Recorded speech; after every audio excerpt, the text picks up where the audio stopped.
السلام علیکم دوستو، بسم اللہ الرحمن الرحیم۔ دجال نکلنے کے کتنے دنوں بعد یاجوج ماجوج آئیں گے؟ دوستو، قیامت کی 10 بڑی نشانیوں میں سے ایک بڑی نشانی یاجوج ماجوج کا نکلنا ہے۔ یہ انسانی نسل سے ہوں گے، لیکن بڑے ہی عجیب طرح کے ڈراونے انسان ہوں گے۔ بلکہ اگر کہا جائے کہ یہ انسانوں کی شکل میں جانور ہوں گے تو کچھ غلط نہ ہوگا، کیونکہ یہ جس وقت اللہ کے حکم سے باہر نکلیں گے تو چیٹیوں کی طرح زمین پر پھیل جائیں گے۔ وہ اتنی بڑی تعداد میں ہوں گے کہ ان کے رہتے زمین بھی نظر نہ آئے گی، بلکہ ہر طرف یہی کالے خونخوار جانوری انسان یاجوج ماجوج پھیلے دکھیں گے۔ یہ اپنے قد و ہائٹ سے زیادہ لمبے نہیں ہوں گے، بلکہ عام انسانوں سے بہت زیادہ چھوٹے ہوں گے۔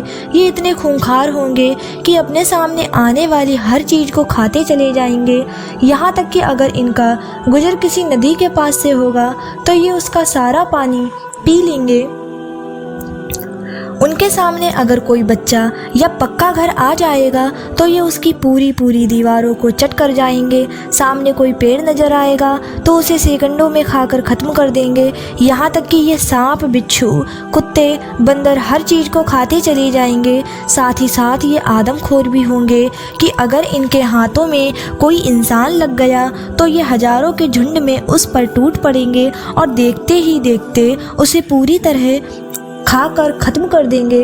دوستو، اللہ تعالیٰ نے اس امت کے لیے کوئی نہ کوئی آزمائش کی چیز پیدا کی ہے۔ اس امت کے لیے آزمائش کی چیزوں میں دجال، دوات الارض اور یاجوج ماجوج وغیرہ شامل ہیں۔ حضور صلی اللہ علیہ وسلم نے یاجوج ماجوج کے بارے میں بہت تفصیل کے ساتھ حدیثوں میں بیان فرمایا ہے کہ وہ ایک ایسا فتنہ ہوگا کہ جو ساری امت کے لیے وبال بن کر سامنے آئے گا۔ یاجوج ماجوج کا ذکر دوسرے مذہبوں کی بھی کتابوں میں ملتا ہے کہ دنیا ختم ہونے سے پہلے ایک ایسی خونخوار قوم لوگوں کے بیچ نکلے گی کہ جو سبھی چیزوں کو تباہ و برباد کر دے گی۔ اصل میں یاجوج ماجوج حضرت نوح علیہ السلام کی اولادوں میں سے ایک قوم ہے کہ جسے اللہ تعالیٰ نے قیامت تک کے لیے لوگوں کی نظروں سے چھپا کر اسے ایک بہت بڑی دیوار کے پیچھے قید کر دیا ہے۔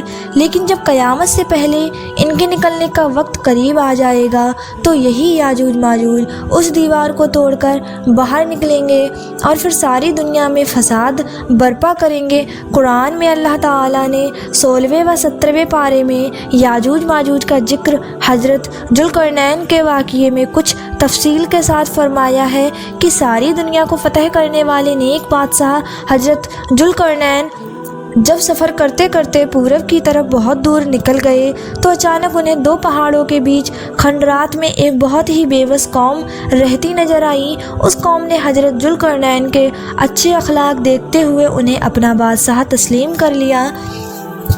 لیکن جب حضرت ذوالقرنین انہیں چھوڑ کر جانے لگے تو اس قوم نے اپنی تکلیفیں حضرت ذوالقرنین سے بتائیں کہ اے بادشاہ سلامت، ہم جس علاقے میں رہتے ہیں تو ادھر پہاڑ کے اس طرف یاجوج ماجوج کی قوم رہتی ہے۔ وہ سب اکثر ہم لوگوں پر حملہ کر کے ہماری ساری چیزوں کو لوٹ لیتے ہیں۔ ہم ان سے بہت زیادہ تنگ آ چکے ہیں، اسی لیے آپ سے التجا کرتے ہیں کہ آپ ہمارے لیے ان سے بچنے کا کوئی راستہ نکال دیں، کیونکہ آپ کے پاس ایک بڑی فوج ہے اور آپ سے ہمیں پوری امید ہے۔ اسی لیے آپ اس پہاڑ کے بیچ کوئی ایسی دیوار بنا دیں کہ جس کی وجہ سے یاجوج ماجوج کبھی بھی ہم پر حملہ نہ کر سکیں۔ اس قوم نے کہا کہ اے بادشاہ سلامت، ہم اس کام کے بدلے میں آپ کو کچھ پیسے وغیرہ بھی دینے کو تیار ہیں۔ لیکن حضرت ذوالقرنین نے پیسے لینے سے انکار کرتے ہوئے کہا کہ نہیں، میرے اللہ نے مجھے بہت کچھ دیا ہے، وہ کافی ہے، اسی لیے میں تمہارا یہ کام کرنے کو تیار ہوں، لیکن اس کام میں تم لوگ میرا پورا ساتھ دینا۔ وہ ساری قوم تیار ہو گئی اور پھر حضرت ذوالقرنین کے حکم پر لوہے کی بڑی بڑی سلٹیں بنائی گئیں اور انہیں حضرت ذوالقرنین نے زمین میں بہت گہری نیو کھدا کر اندر سے ایک مضبوط دیوار بنانا شروع کی۔ حضرت ذوالقرنین نے اس لوہے کی دیوار کو اتنا اونچا بنا دیا کہ وہ 2 پہاڑوں سے جا لگی۔ اسی طرح لوہے کی 2 دیواریں بنائی گئیں اور ان دونوں کے بیچ تھوڑی سی جگہ خالی رکھی گئی۔ پھر حضرت ذوالقرنین نے قوم کے لوگوں کو حکم دیا کہ اے لوگو، اب تم میرے لیے دنیا کی سب سے مضبوط چیز سیسا لے کر آؤ۔